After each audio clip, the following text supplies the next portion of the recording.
In case you're wondering what's Eda thinking now, I've got a lot on my mind this morning. This is effectively my second episode of my podcast slash webcast, right? It is not my intention to record all of these in the car. It just happens that I'm in the car again, and I talked to my daughter again, and I said, well, I recorded an episode yesterday, and I was in the car and I was talking. Ironically, many years ago, I always thought that me and my daughters should record in the car while we were driving because there was always all of these wonderful things that happen.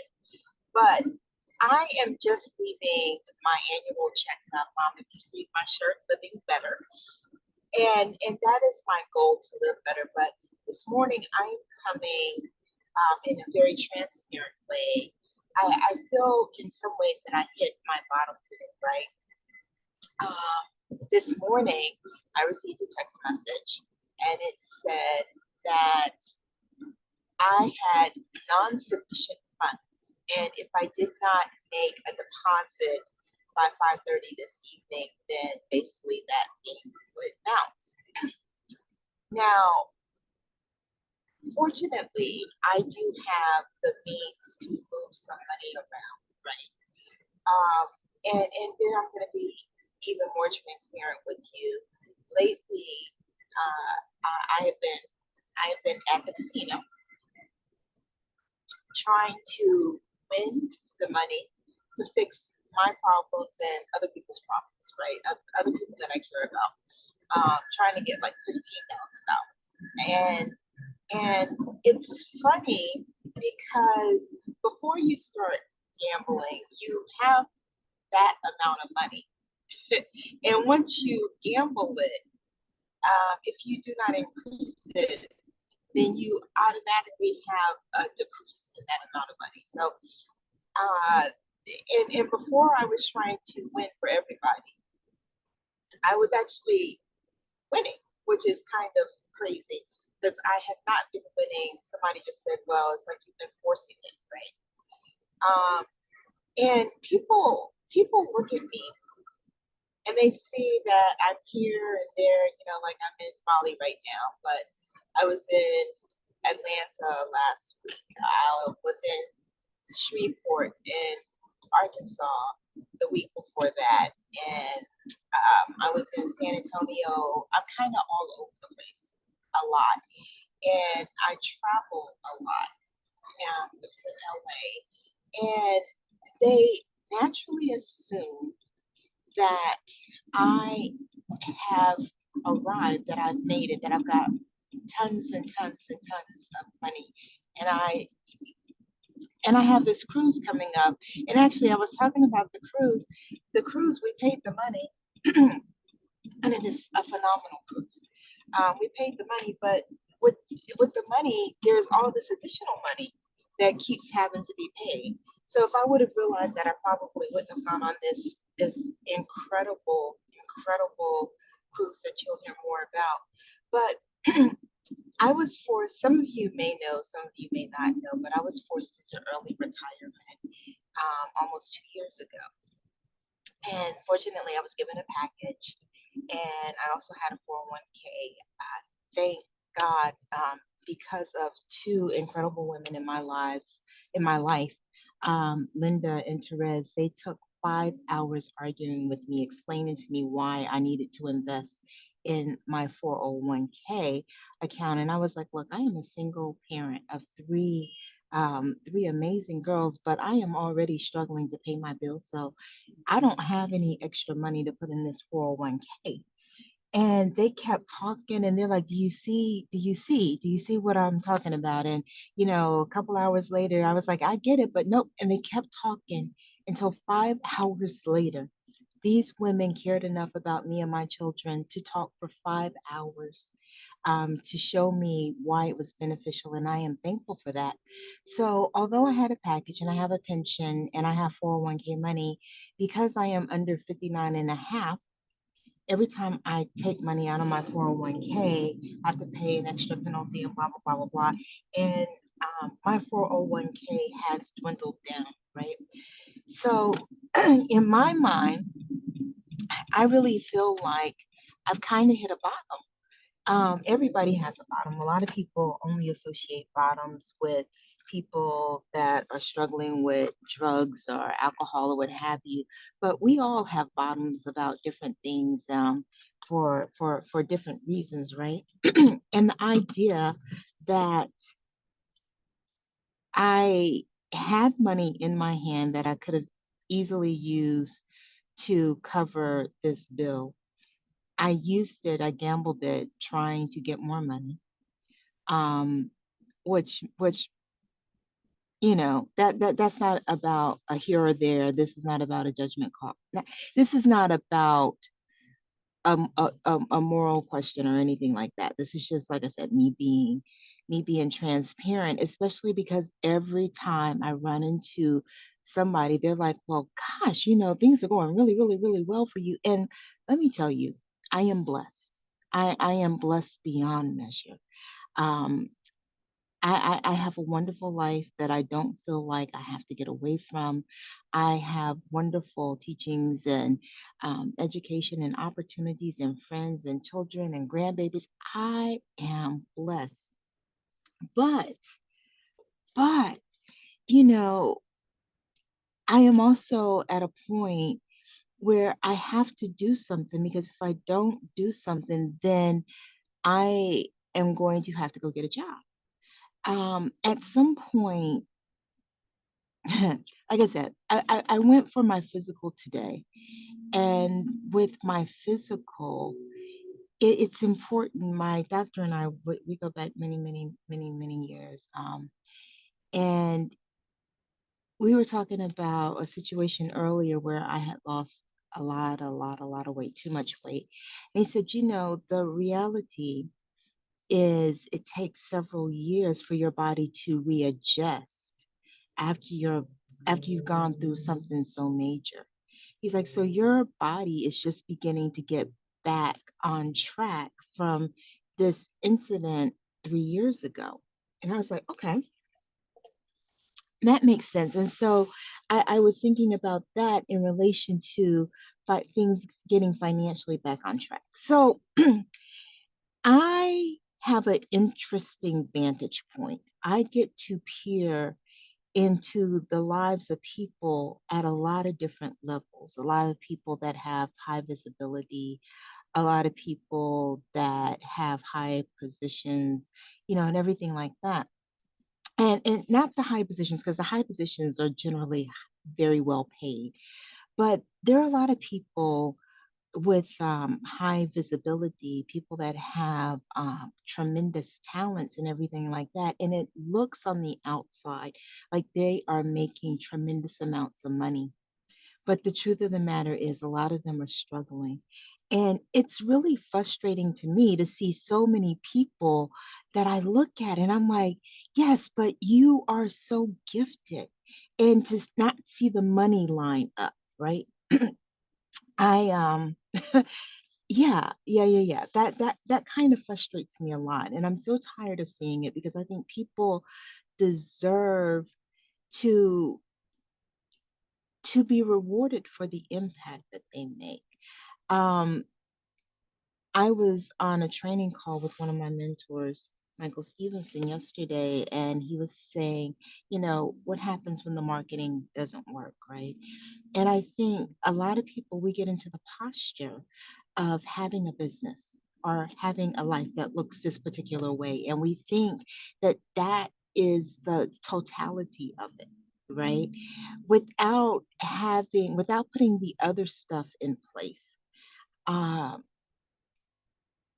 Unfortunately, you will find a lot of times when you get to whatever the thing is that you're trying to get to, that it may not look like you expected it to look, right?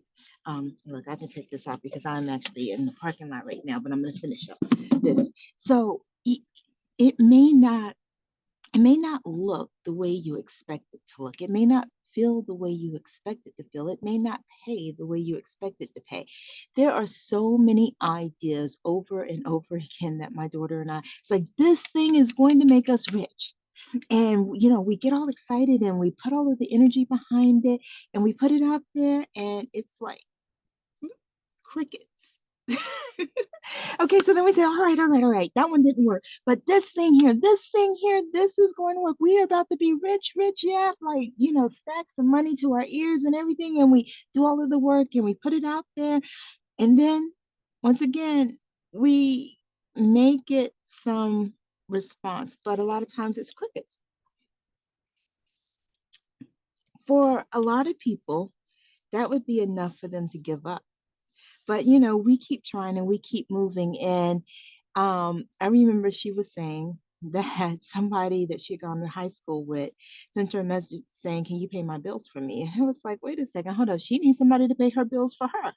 But we're getting closer, and we keep saying we're getting closer to having that abundant life, to having our bank accounts match the aspirations that we have, to having it be where um, where money is not an issue, where we don't have to worry about these NSF things, right? But I just wanted to come here and say, if by chance you're struggling, it doesn't matter if you are a minimum wage worker or if you are a high powered executive, people are experiencing financial problems. And know that it doesn't make you bad. It doesn't make the situation insurmountable. Just might mean that you need to do some things a little differently. And for me, like I said, I'm tired of finding myself back in the situation over and over again. And it just means that I feel I have to finally trust in my skills, right? Because if this was somebody else, if one of you were telling me this, I'd be like, oh girl, you know what? You have so many talents, you have so many abilities. Oh man, look, all you have to do is just figure out, just map this thing out and blah blah blah. But when it comes to me, I don't know if it's that imposter syndrome or what. It's kind of like, well, yeah, I have talents, but they're subjective. It's like, it's not like, okay, if I do this and I'm gonna get this. If I do that, I'm gonna get this. It's more like, okay, well, if I do this and if people find value and they will, then maybe they might be like, okay, I might pay it, I might not. I don't know. What I realized yesterday is I have to get clearer in my messaging. And my messaging is I want to change lives. I want to add values to lives, but I also I also want to change my own life financially. Yeah, and before I used to have a problem with that. I used to think, well, no, no, no, no, no. Let me just, be good, do good. And that is good as long as I'm giving and pouring out and pouring out and pouring out. But the reality is the giver deserves to deserves to experience good things too. The giver deserves to be poured into too. The giver should be protected and respected, right? Because that's the source. It's kind of like this thing. There's a story. I'm gonna tell you a story. Tell you a little story. Um, and I heard it when I went to church many years ago. This is when I was living in DC, and I went back to Augusta. And normally, the pastor did not veer away from the message because he would, give his sermon notes. But this particular day, he did. And he was talking about this man that was in a desert, and he was in the desert, and he had been going all of these days and he did not have any water. And you can live 30 days without food, but you can only live a few days without water. So he was he was beginning to be worried. He was concerned, and he came upon this oasis, right?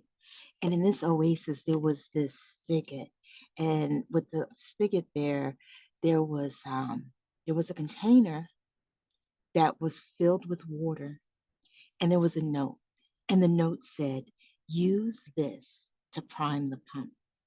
So, the man read the note and he understood that, and he was being obedient to the note, and he started pouring the water into the pump, and he moves the handle up and down, up and down, up and down, and nothing happens. So he pours a little bit more water in there, and he's moving the handle up and down, and nothing happens. And he keeps doing this until he gets down to the last little bit of water. And like I said, this man had been without water for days, and he knew if he didn't get any water, that he would not make it. So he thought about taking a little bit of the water because he knew that would sustain him. But he ended up being obedient to the note, and he poured the rest of the water in the pump. And he takes the handle and he starts moving the handle up and down and up and down. And nothing is happening. And he's still moving the handle up and down and up and down, and nothing is happening. And he moves the handle up and down, up and down, up and down. And he keeps going. And next thing you know, all of this water starts coming forth, right? And he is so excited. He's drinking the water and everything like that. And he sits there and he drinks as much water as he wants. He waters his horses, he waters himself, he fills up his containers and everything, and he gets ready to leave. And he stops and he turns around and he comes back and he fills that container up with water. And when he fills the container up with water, he writes a note. It says, use this to prime the pump. Well, the point of that story is we all stand on the shoulders of someone that has come before us. Um, Now, shoot, I can't even remember my purpose in telling you the story because I'm like, okay, wait a second. I was talking about hitting on the bottom. The point is that there are people ahead of us. And even if they're just a step ahead of us, all you have to do is be one step ahead of the person in order to help the person that's behind you. A lot of people think that we have to be leaps and bounds and on a whole nother level and all this other good stuff. No, no, no, no, no, no, no. In order to be a good guide, you just have to be one step in front of the person. And no matter what, excuse me, no matter what your situation is, if you look for the person that has made it to where you're trying to go. And if you keep your eyes on that, if you if you keep your eyes on that, but then you have to make the steps work for you. If I think about it like this, like my legs are a lot longer than my granddaughter's legs. And that baby, she has great speed and she's great intellect and everything like that. But no matter what, if I said, okay, take a step, and for her, if she takes a step, her step might be half of my step. And if she says, and if I say take another step, so for every two steps she's taking is equal to one of my steps, right? She could go and do exactly what I said, and it might not get the same result that it got me. But then you have to look at this thing and you have to evaluate it and see, okay, how can I make this work for me? That's the part. um, you've got to figure out how to make it work for you. I am a strong advocate of creating lives that work for you. And this NSF thing, it doesn't work for me any longer. Um, I just wanted to make sure that people knew that they're not alone. They're not alone in that. In a few minutes, I'm gonna go in here and go to one bank and grab some money and take it to the other bank to try to cover that thing. But and when my children were growing up, I used to call it robbing Peter to pay Paul and knocking Harry over the head. But there are other people who are not living like that. And I invite you to come along as we figure out this thing and figuring out how we can thrive, how we can be more than just visible. We don't want to just be visible, we want to be profitable. and profitable in whichever way. For me, I want that to be money and influence. For other people, it might not be money, and that's okay, but it's got to make sense for you. It's got to work for your life. Yeah, it's got to work for your life. So anyway, that's me out talking about hitting my bottom, and my bottom is being in this financial situation of being like, well, I'm so talented. If I'm so talented, like people say, if I have all of these things, if I now have all of these certifications, a success coach, hypnotist, neurolinguistic programming, speaker, writer, international bestseller, now a podcast host, right? Then, then how do I turn that into financial success? And it's not by happenstance. What I'm beginning to understand is um, there there is there's a process. There's a process that happens along the way, and it's important for us to recognize and to honor that process, and then to figure out how to make it work for us. Okay. All right. So this is my challenge to you. This is what Nita is thinking about, is living better.